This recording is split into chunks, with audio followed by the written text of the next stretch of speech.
Hi guys, welcome back to my channel Vishwas health tips. आज हम बात करेंगे ब्लड प्रेशर क्या है। ब्लड प्रेशर डिजीज़ हमारी बॉडी में कैसे फैलता है, हम ब्लड प्रेशर को कैसे कंट्रोल कर सकते हैं, प्लस इस बीमारी की जो सही ट्रीटमेंट, इस बारे में आज हम आप लोगों को जानकारी देने की कोशिश करेंगे। तो गाइस, शुरू करने से पहले अभी तक जो भाई मेरे चैनल को सब्सक्राइब नहीं करें, मैं उनसे अनुरोध करूँगा कृपया करके सब्सक्राइब कर दीजिए, जिससे आगे को हम जो भी वीडियो बनाते हैं आप तक आसानी से पहुंच जाए। एक्चुअली सबसे पहले हम ये जानकारी देने की कोशिश करेंगे ब्लड प्रेशर क्या है, किंबा हमें जानना पड़ेगा एक्चुअली ब्लड प्रेशर होता क्या है।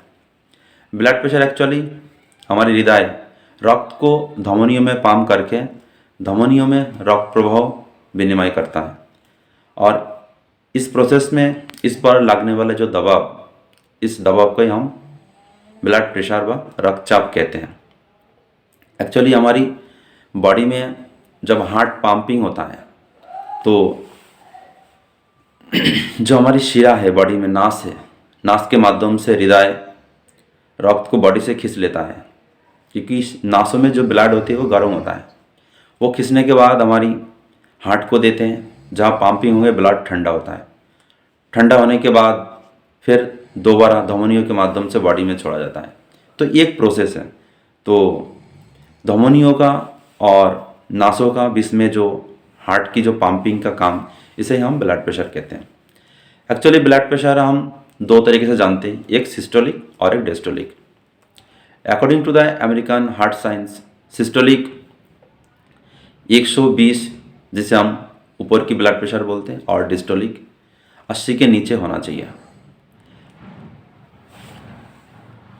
एक्चुअली ब्लड प्रेशर अगर कभी किसी तरीक़ा से 120 से ऊपर पहुंच जाए, किंबा डिस्टोलिक 80 के ऊपर पहुंच जाए, तो हम ये कहते हैं वो बंदा ब्लड प्रेशर से अफेक्टेड है।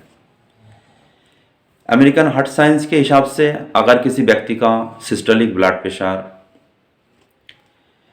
120 से 139 के बीच में है और डिस्टोलिक 80 से 89 के बीच में है, तो हम इसे बोलते हैं ब्लड प्रेशर स्टेज 1।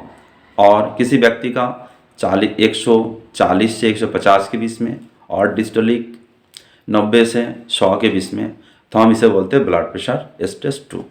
अगर किसी व्यक्ति का ब्लड प्रेशर 180 के ऊपर पहुंच जाए और सिस्टोलिक और डिस्टोलिक 120 के ऊपर पहुंच जाए, तो इसे ब्लड प्रेशर सीवर कहा जाता है, जिसकी वजह से कई बार आदमियों को मौत से सामना करना पड़ता है।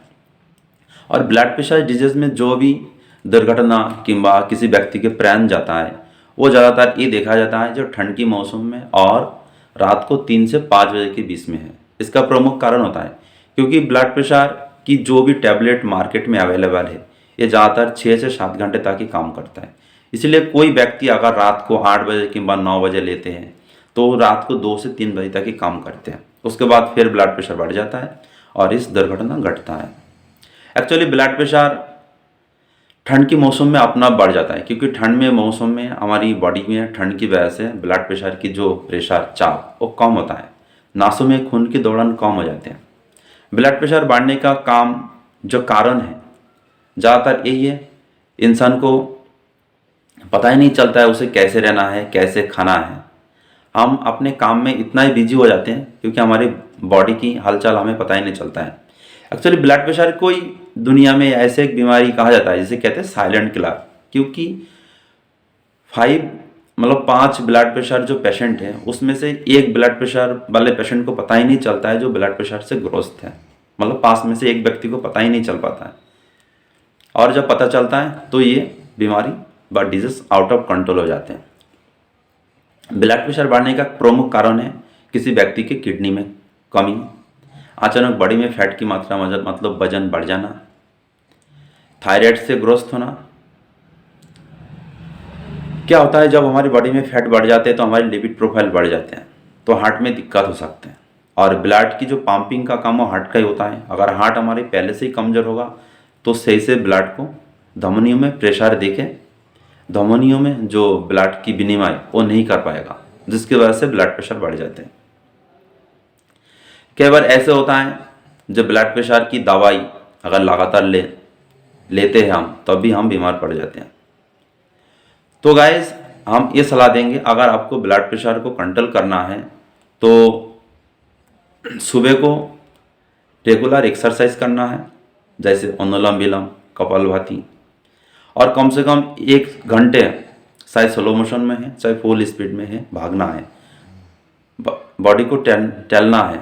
दूसरी बात, शाम को भी हम कम से कम आधे घंटे से 1 घंटे तक वॉकिंग करना है। वॉकिंग करने से हमारी बॉडी की जो कोलेस्ट्रॉल लेवल कम रहेगा, जिसके बॉडी को मूवमेंट होने से पसीने के माध्यम से बॉडी की टॉक्सिन निकलेगा। तो इस तरीक़ा से अगर हम अपने बॉडी को मेंटेन कर पाते हैं, प्लस जो भी फास्ट फूड है, चिकनाई चीज़ है, हमें बचना है। कुछ लोगों को ऐसे होता है, कॉन्स्टिपेशन की शिकायत होती है, सुबह को लैट्रिन खुल के नहीं आती है। अगर लैट्रिन ना आने से भी, टूल्स बाहर नहीं निकालने से भी हमारी बॉडी की जो टॉक्सिन होता है वो पूरी तरह से निकाल नहीं पाते हैं। टॉक्सिन मतलब बॉडी की अगर गंदगी रह जाएगा तो हमारी किडनी में दिक्कत होगा, क्योंकि लैट्रिन के साथ साथ पेशाब भी हमारे आना चाहिए। तो बॉडी की अगर टॉक्सिन नहीं निकल पाता है तो किडनी में दिक्कत होती है, किडनी में दिक्कत होगा तो ब्लड प्रेशर बढ़ेगा, प्लस हमारी पेट की कचरा बाहर निकल नहीं आएगा तो हमारी फैटी लिवर की शिकायत हो जाएगा। तो प्रमुख कारण है।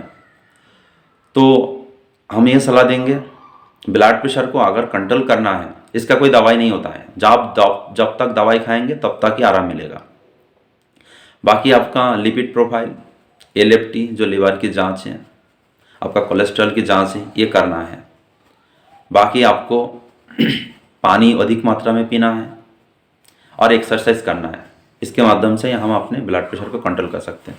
सो गाइस, अगर मेरा वीडियो अच्छा लगे तो आप इसे शेयर करिए और सब्सक्राइब कर दीजिए। Thank you.